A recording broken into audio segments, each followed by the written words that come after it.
sekarang jadi empangan itu baru di semua kampung tu pindah dengan kawasan perkuburan. Tapak masjid tu pun tu ada tu tapak masjid di bawah dasar empangan. Jadi apa hukum masjid bawah hayang ni? Sama, tak ubah tuan-tuan. Hukum masjid di sisi mazhab kita Syafi'i, 7 petala langit, 7 petala bumi, tetap masjid. Walaupun hari ini masjid di kampung Sungai Beris, Empangan Beris itu dia duduk di tapak di pendalaman di dalam dasar empangan. Hukumnya tetap masjid. Siapa nak pergi i'tikaf? Memanglah dari segi akalnya, praktikalnya tak ada siapa lah nak pergi i'tikaf dalam hayang. Tapi manalah nak tahu kot nanti penyelam-penyelam siapa-siapa nak pergi cari apa-apa ke apa-apa, dia masuk dalam kawasan masjid, dia boleh niat i'tikaf ketika itu. Nak sembahyang tak boleh, niat sahaja. Macam mana tuan-tuan masuk tak apa dalam duduk niat i'tikaf, jangan lupa. Tak lupa tadi dah boleh niat i'tikaf. Duduk aja pun sama dia pun, walaupun ni pergi mencecah tak cecah tak apa, dia duduk dalam ruang 7 langit tu, ruang atas pada tu, dia niat. Dia duduk selam, duduk mengikut ayat dia tu, niat i'tikaf sebab dia duduk dalam ruang masjid. Dulu juga lebih pada 10 tahun yang lalu di Pedu, tuan-tuan ingat di Pedu? So dalam berita tu TV3, kubur lama, perkampungan lama. Walaupun masjid kita tak temui, tapi kita mengesyaki ada tempat masjid tu. Cuma dah kampung lama dulu, jenis masjid dulu bukan masjid atas tanah kan, masjid tiang. Jadi kita tak buat kajian betul-betul tentang mana tempat masjid, sebab menemui perkuburan. Jadi ahli sejarah dan juga kajian pemerhatian oleh orang-orang tertentu dalam masyarakat kita ni, masyarakat Islam, apabila ada perkuburan, apabila ada penempatan kampung, masjid mesti ada. Ada kawasan perkuburan, kuburan pula, kuburan yang agak banyak dan tersusun, bermakna ini kawasan qaryah. Ada tu, cuma kita tak temui di mana tapak sebenar masjid. Jadi kampung lama dah mungkin 100 tahun lebih, dah orang dah tak ada kan, generasi baru tak ada, habis duduk lah. Jadi kawasan jadi empangan Pedu. Musim kemarau ayam kurang boleh nampak lah yang ni tadi tak ni lah. Jadi kubur tu cuma kubur lama tak pakai lah, dan mayat dalam tu pun dah tak ada lah, reput dah.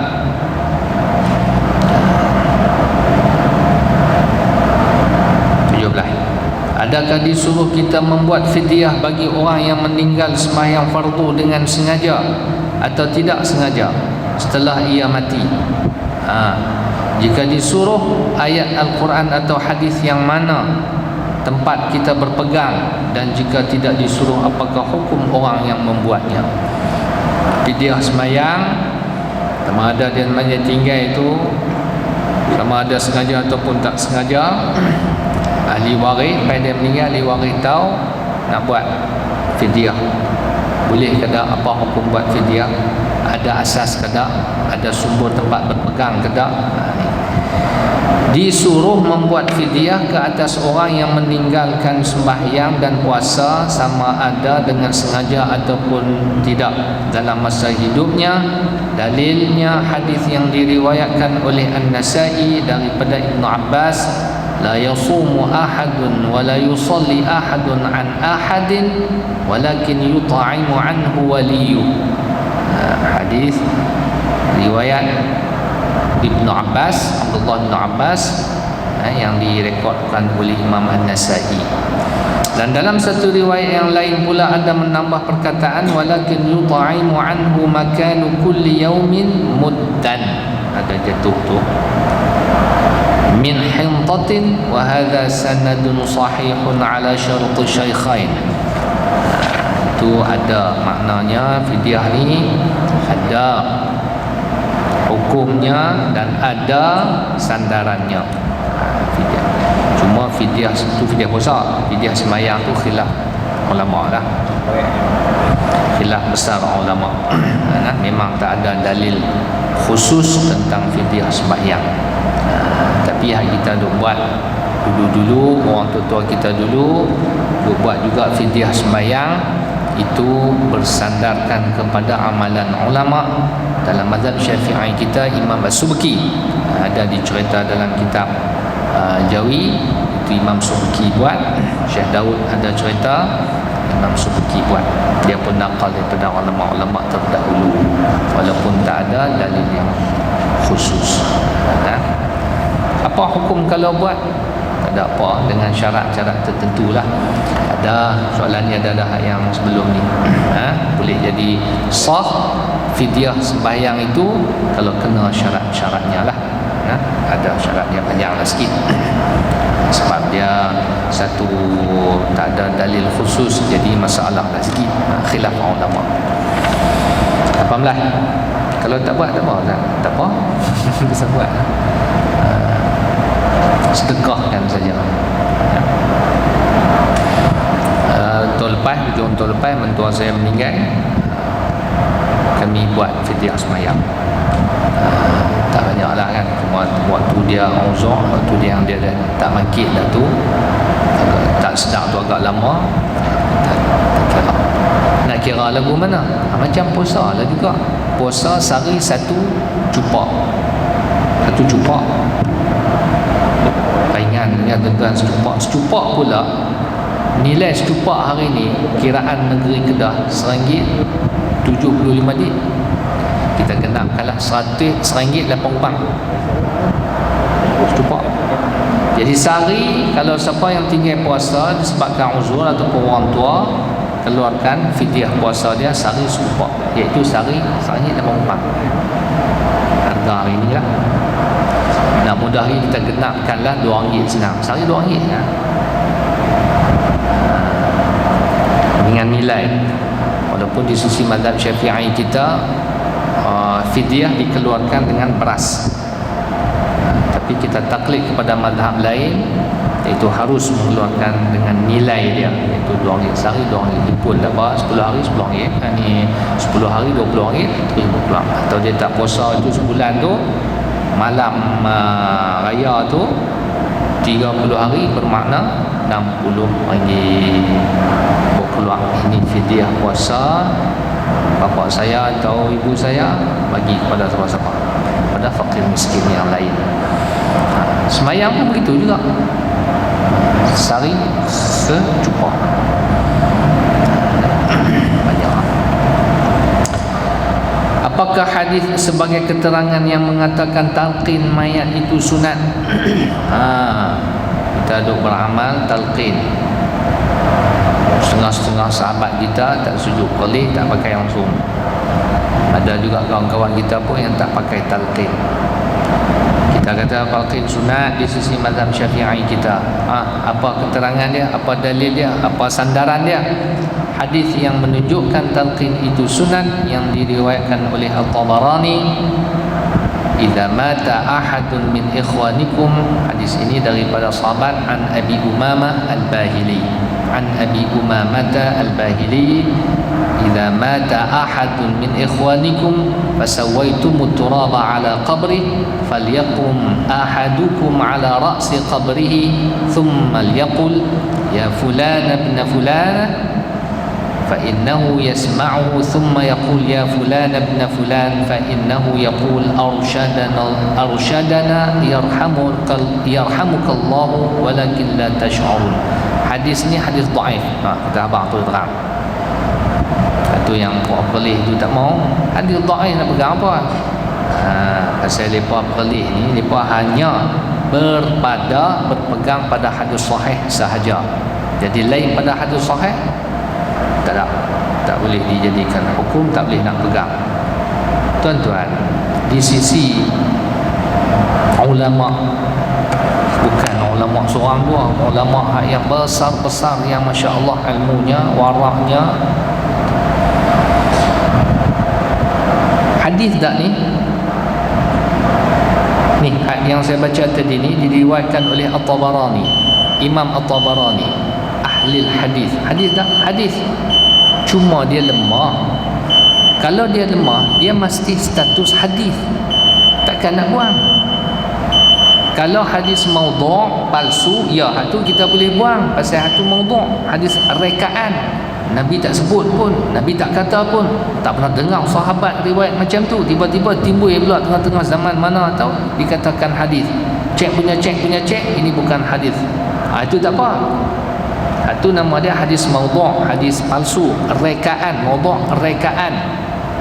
Itu kita mentah-mentah tolak. Itu buang faham.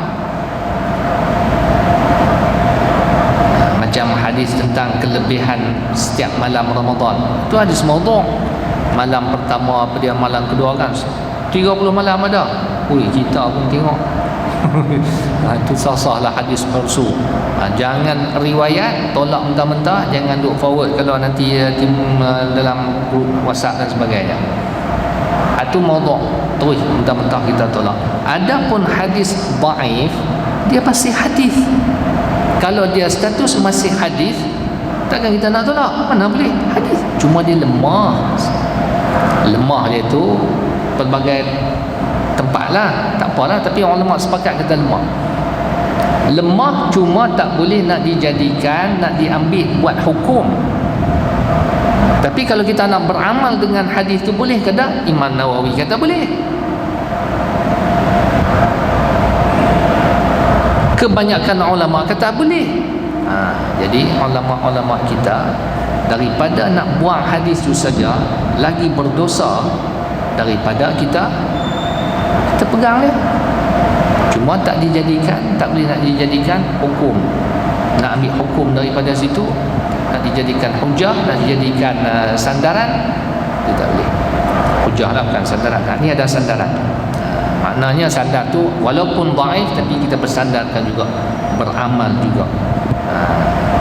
Jadi ulama silam itu lebih berhati-hati dalam menilai dan menerima sesebuah hadis daripada tolak tu. Kita hari ni sikit-sikit dah tolak tu. Siapa kita kan? Kita pun boleh hadis dhaif tu pasal terhimpunnya hadis tu dalam Sahih Bukhari, Muslim je. Kalau tak ada tu kita pun tak tahu, tak boleh nak gagau. Jadi kita bukan standard dia nak tolak-tolak hadis. Kita lebih percaya kepada ulama yang lebih beramanah. Mereka tak tolak hadis. Mereka apa? Hadis itu dhaif.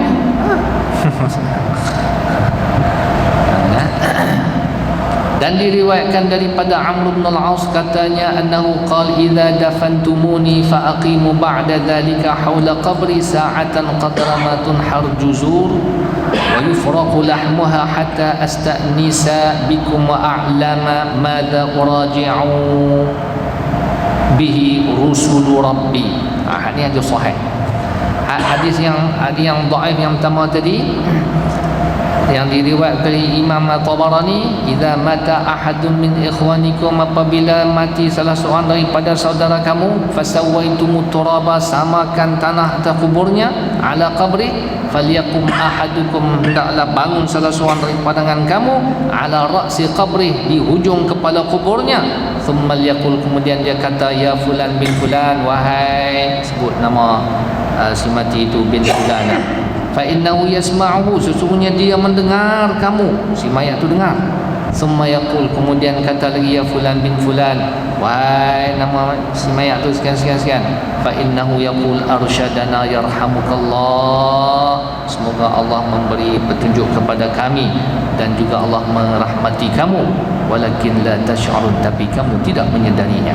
Kita yang hidup tak sedar, tapi dia di bawah Allah Ta'ala kembalikan ruh selepas itu. Yang kedua hadis sahih. Siapa kata? Sahabat Amr bin al-As kata, annahu qala, bahwasanya dia berkata, idza dafantumuni, apabila kamu dah kebumikan aku. Fa'aqimu ba'da dzalika, maka hendaklah kamu berdiri selepas itu. Diri itu apa?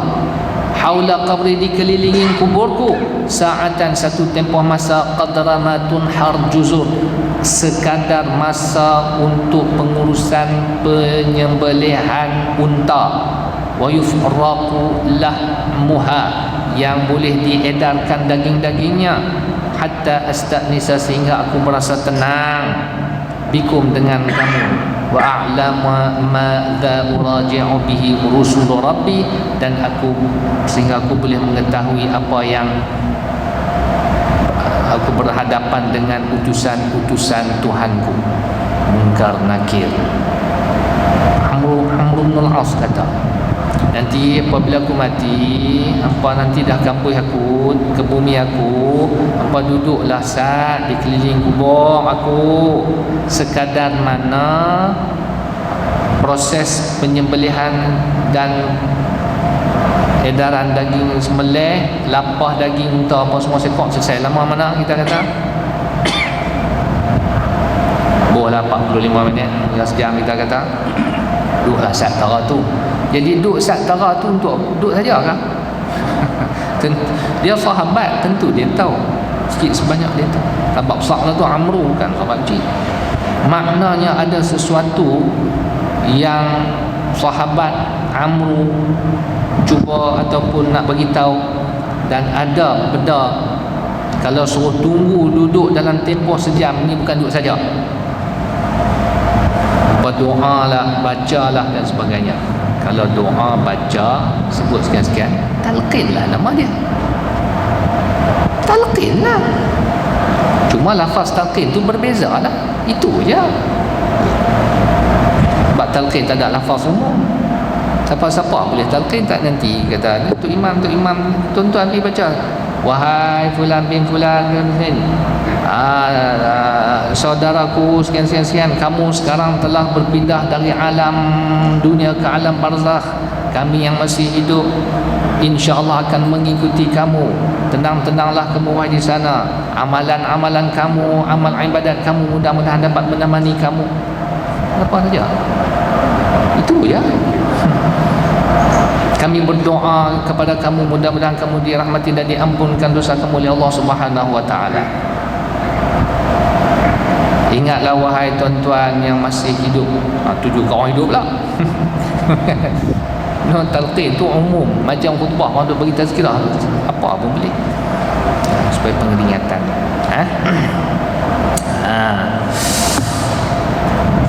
Kita nantikan ni dah panjang ini. InsyaAllah umur panjang, ada kesempatan bahaya kita sambung lagi. Wallahu a'lam. Bismillahirrahmanirrahim. Allahumma 'allimna ma yanfa'una wanfa'na bima 'allamtana wa zidna 'ilma. Alhamdulillah ala kulli hal wa na'udzu bika min hali ahli an-nar. ربنا آتنا في الدنيا حسنة وفي الآخرة حسنة وقنا عذاب النار. وصلى الله سيدنا محمد وعلى آله وصحبه وسلم والحمد لله رب العالمين.